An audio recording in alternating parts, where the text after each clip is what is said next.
Shalom Bapak Ibu, Saudara-saudari, adik-adik yang sangat dikasihi oleh Tuhan Yesus. Nas yang akan kita renungkan kali ini adalah 1 Korintus 2 ayat 1-5. Tema yang akan kita renungkan dari nas ini adalah bergantung pada kekuatan Allah. Tema renungan kita ini adalah dari 1 Korintus 2 ayat 5. Supaya iman kamu jangan bergantung pada hikmat manusia, tetapi pada kekuatan Allah. Salah satu tema yang sedang disampaikan oleh Rasul Paulus melalui nas ini adalah mengenai bagaimana seseorang bisa beriman kepada Tuhan. Dari 1 Korintus 2 ayat 1, secara tersirat kita mengetahui bahwa iman dikaruniakan oleh Tuhan melalui manusia mendengarkan seorang anak Tuhan menyampaikan kesaksian tentang Tuhan. Kita akan melihat ini lebih jauh lagi pada saat kita merenungkan Roma 10 ayat 17. Mari sekarang kita lihat sedikit lebih dalam 1 Korintus 2 ayat 5 ini. Saya ingin kita merenungkan lebih jauh kata iman yang ada di ayat ini. Untuk itu saya akan membawa kita ke dalam bahasa asli dari ayat ini, yaitu bahasa Yunani, yang untuk mudahnya saya akan membawa kita melihat versi bahasa Inggrisnya yang ada di King James Version. That your faith should not stand in the wisdom of man, but in the power of God. Kata faith di ayat ini, bahasa aslinya, bahasa Yunaninya adalah pistis, yang diterjemahkan ke dalam Alkitab bahasa Indonesia, terjemahan baru, iman. Kata bahasa Yunani pistis ini ada juga di Galatia 5 ayat 22. Saya akan bacakan bahasa Inggrisnya. But the fruit of the Spirit is love, joy, peace, long-suffering, gentleness, goodness, faith. Di Galatia 5 ayat 22 ini adalah pistis yang ada di 1 Korintus 2 ayat 5 tadi. Dari Galatia 5 ayat 22 ini kita mengetahui bahwa pistis atau faith itu disejajarkan dengan love, yang bahasa Yunaninya adalah agape, disejajarkan dengan joy, yang bahasa Yunaninya adalah chara, dan disejajarkan dengan 6 buah roh lainnya. Buah roh ini, the fruit of the Spirit ini, kita ketahui baik secara tersurat maupun tersirat dari Alkitab adalah diproduksi oleh Roh Kudus. Artinya diproduksi oleh Tuhan. Hanya Tuhan yang dapat memproduksi buah roh. Hanya Tuhan yang dapat memberikan buah roh. Manusia tidak dapat memproduksi buah roh. Manusia tidak dapat memproduksi faith. Manusia tidak dapat memproduksi iman. Apapun juga yang dilakukan oleh manusia dalam rangka dia bisa memperoleh iman, tidak mungkin akan menghasilkan iman seperti yang dimaui oleh Tuhan, seperti yang ada di dalam Alkitab. Dengan mengetahui bahwa menurut Alkitab, iman hanya dapat diproduksi oleh Roh Kudus, hanya dapat diproduksi oleh Tuhan, mari kita jawab pertanyaan-pertanyaan berikut. Menurut kita, apakah mungkin keberadaan iman di dalam diri orang-orang yang percaya pada Yesus, anak-anak Tuhan, adalah oleh hikmat manusia? Jawabannya jelas. Tidak mungkin oleh hikmat manusia, hanya mungkin oleh hikmat Tuhan. Pertanyaan selanjutnya adalah, apakah mungkin keberadaan iman itu di dalam diri pengikut-pengikut Yesus adalah oleh kekuatan manusia, keterampilan manusia? Jawabannya adalah tidak mungkin oleh kekuatan manusia, hanya oleh kekuatan Tuhan. Rasul Paulus yang tahu betul bahwa iman hanya dapat berada di dalam diri manusia atas hikmat Tuhan, atas kekuatan Tuhan, menjabarkan hal ini lebih jauh di nas yang kita renungkan ini. Di 1 Korintus 2 ayat 1, demikianlah pula ketika aku datang kepadamu, saudara-saudara, aku tidak datang dengan kata-kata yang indah atau dengan hikmat untuk menyampaikan kesaksian Allah kepada kamu. Tadi sudah kita renungkan sedikit bahwa salah satu yang dituju oleh Rasul Paulus di dalam nas ini adalah bagaimana manusia bisa dengan imannya percaya pada Tuhan, percaya pada Tuhan Yesus, yaitu sedikit tadi kita sudah renungkan melalui firman Tuhan. Frasa menyampaikan kesaksian Allah di ayat 1 ini adalah menyampaikan Injil, menyampaikan firman Tuhan, yang mana Injil, firman Tuhan ini adalah landasan dari iman. Orang bisa beriman karena firman Tuhan, karena Injil. Roma 10 ayat 17 menjelaskan hal ini dengan sejelas-jelasnya. Jadi iman timbul dari pendengaran, dan pendengaran oleh firman Kristus. Ini versi bahasa Indonesia terjemahan baru. Versi bahasa Indonesia sehari-hari lebih jelas lagi. Itu sebabnya orang-orang menjadi percaya karena mereka mendengar berita, dan berita didengar karena ada orang yang memberitakan tentang Kristus. Percaya di sini adalah beriman, berita di sini adalah Injil atau firman Tuhan. Di ayat 1 ini secara tersirat Rasul Paulus menyampaikan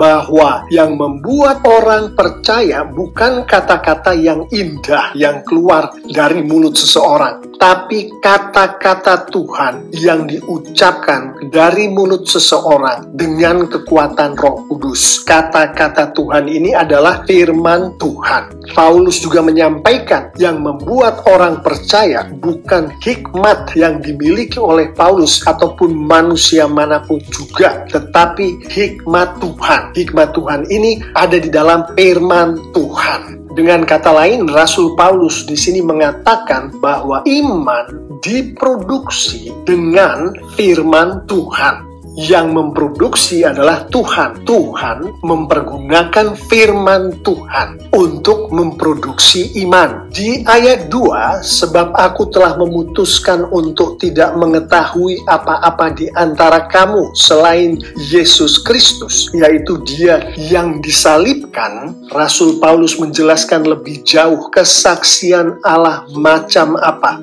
yang dia maksudkan di ayat 1 tadi. Yang dia maksudkan mengenai kesaksian Allah, mengenai Injil, mengenai firman Tuhan itu adalah tentang Yesus Kristus. Spesifiknya adalah tentang Yesus Kristus yang disalibkan itu. Yang dari konteks Alkitab kita mengetahui Tuhan Yesus disalibkan, mati, dan dikuburkan, kemudian bangkit dari antara orang mati.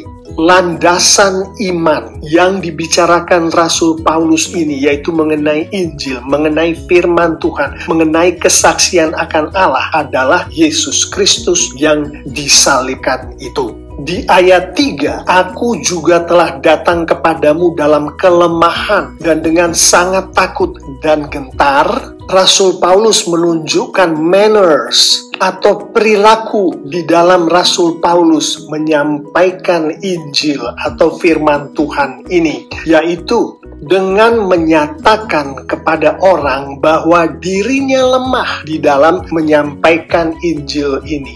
Dari konteks Alkitab kita mengetahui bahwa dengan berperilaku seperti ini, Rasul Paulus menunjukkan kepada orang-orang bahwa Yesus Kristuslah yang dahsyat. Yesus Kristuslah yang penuh dengan kekuasaan. Jadi, berfokuslah pada Yesus Kristus, bukan padaku, bukan pada Paulus. Dengan Rasul Paulus menunjukkan perilaku yang takut. Penafsiran dari kata takut ini adalah takut kalau pada saat dia menyampaikan firman Tuhan ini, yang mana dia tahu betul bahwa firman Tuhan inilah satu-satunya yang dapat menyelamatkan jiwa. Dia takut kalau firman Tuhan ini disampaikan, orang yang dia ajak bicara menolak firman Tuhan ini. Atau di dalam dia menyampaikannya, dia tidak menyampaikannya dengan sempurna sehingga orang menolak firman firman Tuhan ini.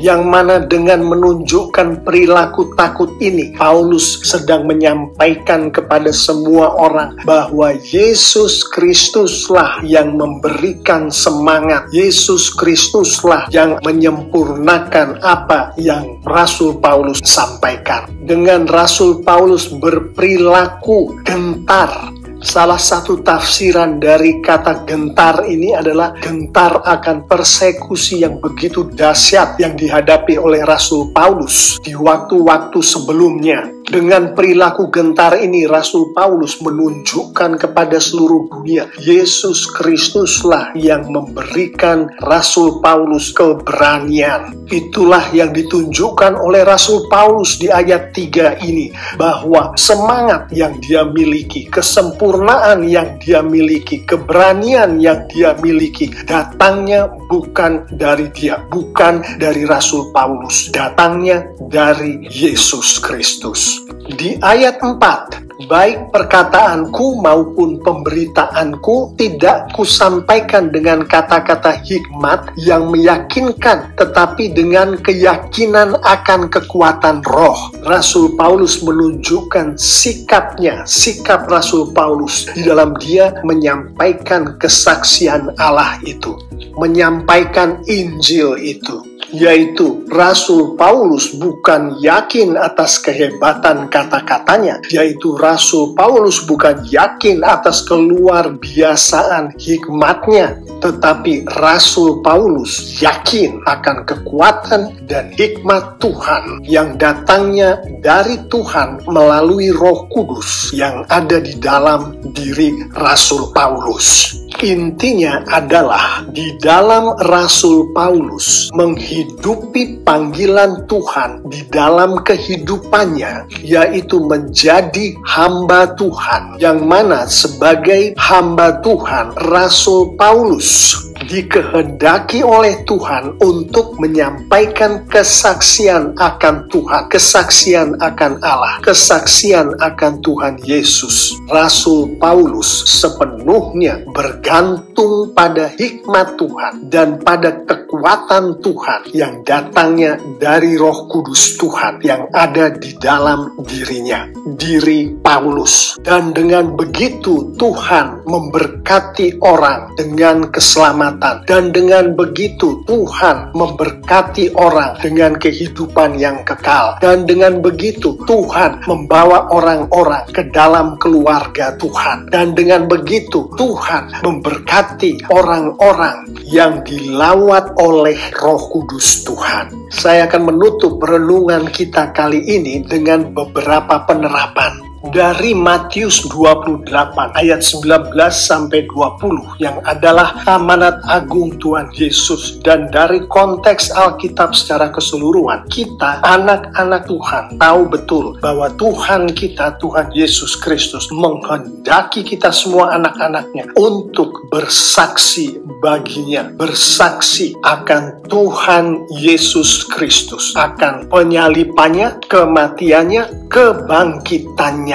Dari konteks Alkitab kita juga mengetahui bahwa Tuhan Yesus memberikan Roh Kudus-Nya kepada kita sebagai anak-anaknya yang mengasihi Dia, yang percaya pada Dia, yang sudah lahir baru. Dan Roh Kudus itu dengan kekuatannya, yaitu kekuatan ilahi, kekuatan Tuhan yang ada di dalam kita, menghendaki kita untuk bersaksi akan Tuhan Yesus, untuk menyampaikan Injil.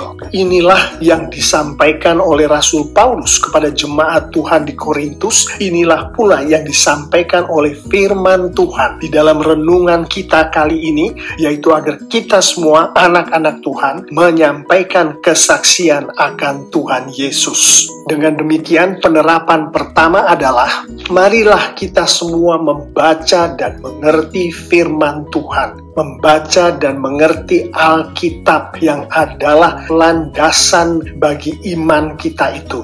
Penerapan selanjutnya adalah marilah kita menyampaikan, mengatakan, bersaksi akan Injil itu, akan Tuhan Yesus Kristus itu. Yang mana ini adalah salah satu dari melakukan firman Tuhan yang dikehendaki oleh Tuhan kita. Mengetahui bahwa penerapan pertama dan penerapan kedua tadi hanya dapat dilakukan oleh Roh Kudus yang ada di dalam kita, membimbing kita, maka penerapan terakhir dalam renungan kita kali ini adalah berdoalah setiap saat, setiap hari, meminta urapan dari Roh Kudus agar Roh Kudus memampukan kita, anak-anak Tuhan, untuk melakukan kedua penerapan tadi.